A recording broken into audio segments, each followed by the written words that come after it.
Apa je yang ada di Bacok? Pantai?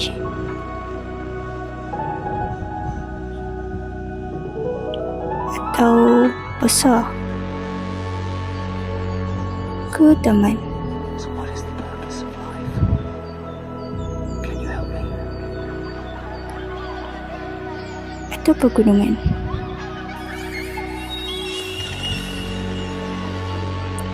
Bukit? Adalah.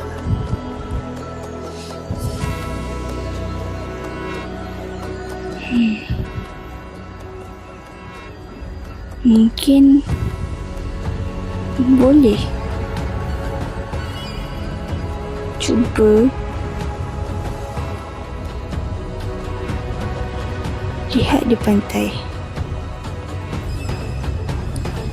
Mungkin yang ada sejarah sikit kot, kan?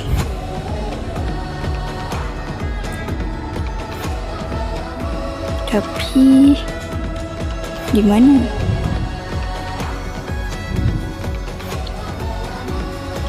Mari kita lihat.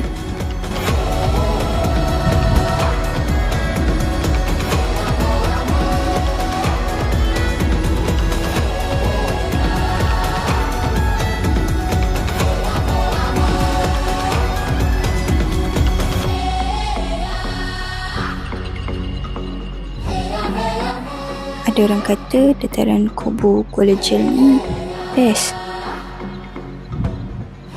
Ya ke?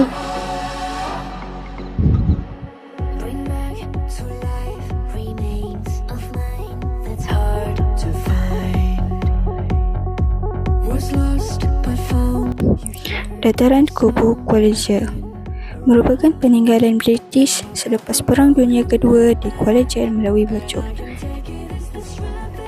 Pada 1940, dataran kubu kebal di Kelantan telah dibina oleh tentera British sebagai persiapan menghadapi kemungkinan perang daripada orang Jepun.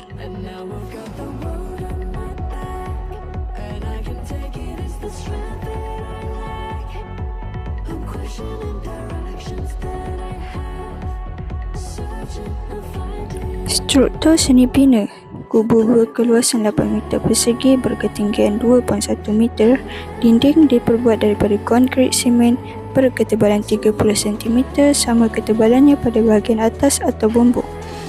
Ketebalan mampu menahan tembakan senjata ringan dan mortar pada zaman tersebut. Persekitaran dataran tersebut sungguh strategik di mana terdapatnya pemandangan yang sangat menenangkan. Terdapat juga resort berhampiran yang menjadikan dataran tersebut lebih meriah. Jika berkesempatan mengambil angin pagi di sini, sungguh tidak merugikan kerana udaranya nyaman dan dapat juga melihat ketam-ketam di tepi pantai.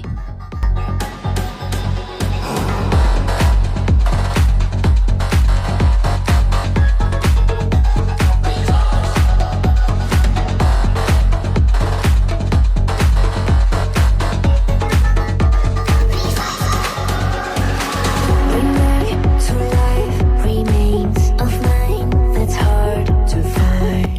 Pengalaman mengunjungi dataran ini amatlah mengagumkan, bukan hanya dapat menenangkan fikiran, malahan dapat juga kita mempelajari sejarah lama di negara kita dan menghayatinya dengan penuh makna. Fasiliti di sini juga cukup lengkap. Bermula dari kerusi, gazebo, tandas dan surau juga tersedia. Beriadah bersama keluarga di sini lagi best. Boleh bermandi-mandi di air laut bersama-sama. The purpose of life.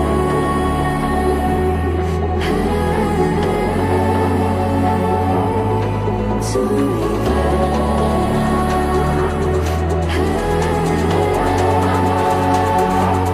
purpose of